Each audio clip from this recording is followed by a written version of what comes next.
Bakit nagkaganito tayo mga Pilipino? Bakit ang baba ng standards natin? Tingnan mo ang ating paligid. Kunwari, turista ka. Nagagandahan ka ba sa nakikita mo? Hahanga ka ba sa ating infrastruktura? Nakakapaglakad ka ba ng diretsyo na wala kang iiwasan, iilagan, walang biglang bubulaga sa iyo, malamang nakaumbok na simento o nakausling bakal sa daraanan mo? Wala ka bang iiwasang pusali o anumang sukat mong pandirihan? Hindi ka ba nababahuan? Nasisiyahan ka ba sa mga kalat na isa ng kumbinyenteng katangian ng ating pamayanan? Hindi lang pakalat-kalat ng mga basura. Nagsusumiksik din sila sa mga sanga ng mga halaman, sa loob ng mga lampara sa parke, sa butas ng pader, sa grills ng bakod, sa paanan ng limot na bayani, at kahit sa groto ng mahal na birhen. Grabe, nakamamangha na ang kakayahang magkalat ng ating lahi. Ang garapal na ugaling tataglayin natin hanggang sa mga bulwagan ng ating pamahalaan. Ang kaalwanang magsinungaling, ang katakawang magnakaw.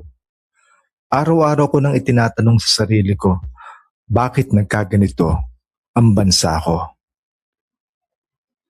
Mga kahunta, ako pa rin ito, si Kuya Manny. Mahaba-habang panahon din bago ko napagpasyahan na ito na nga magiging direksyon ng aking channel.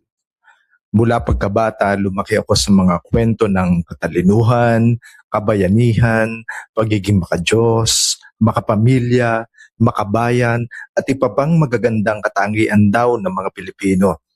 Ngunit sa pagtanda ko, marami na ako nakita.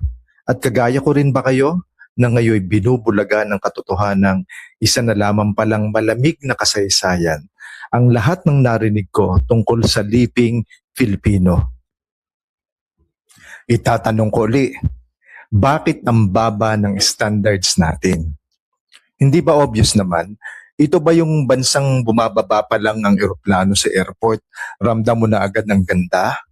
Kapansin-pansin ba ang kaayusan at ang common sense sa umiiral ng mga patakaran?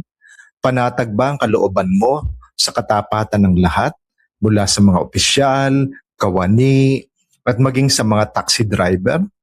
Hinahaplos ba ang puso mo ng kagustuhan nilang mapaglingkuran ka? Kung oo ang sagot mo sa mga tanong kong ito, baka naman ibang lupalop ang nilapagan ng eroplano mo. Paminsan-minsan naanyayahan din tayong makilahok sa pulong dito sa aming munisipyo kapag tungkol sa kalikasan, kasaysayan at kultura na bahagi ng aking karanasan bilang manunulat, dating guro at environmental activist. Karaniwang naitatanong ang tungkol sa turismo ng aming bayan. Ano raw ba ang pwedeng gawin para dumami ang turista? Ang sagot ko dyan, huwag nating ipilit yung wala naman tayo. Halimbawa, kahit taga Batangas kami, wala kaming beaches dito. Wala kaming mataas at kagilagilalas na falls. Walang kabighabighaning camping grounds. Hindi rin malamig dito. Ang mayroon lang kami ay ang mismong bayan namin. Bakit ba kapag wala ng beaches, walang falls, walang camping sites, walang lamig, wala na ring turista?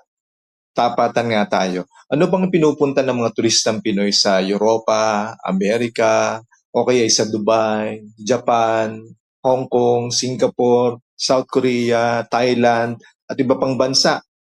Nagbi-beach ba sila? Nagkakamping ba?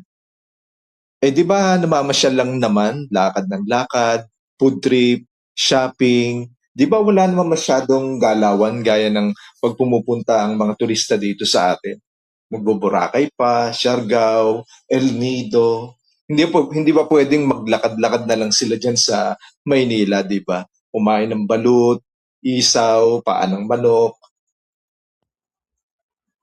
Naalala ko tuloy yung napabalita dati na mga dayuhang turista na na-food poisoning sa Maynila. Nasisi pa nga ng mga Pinoy netizen dahil dapat daw pumili sila ng mas magandang kakainan. Yun nga ang problema. Bakit kailangang mamili ka ng lugar?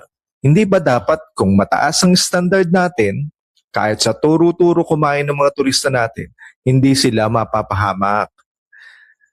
Dapat ganyan ang maging goal ng bayan natin sa lahat ng aspekto.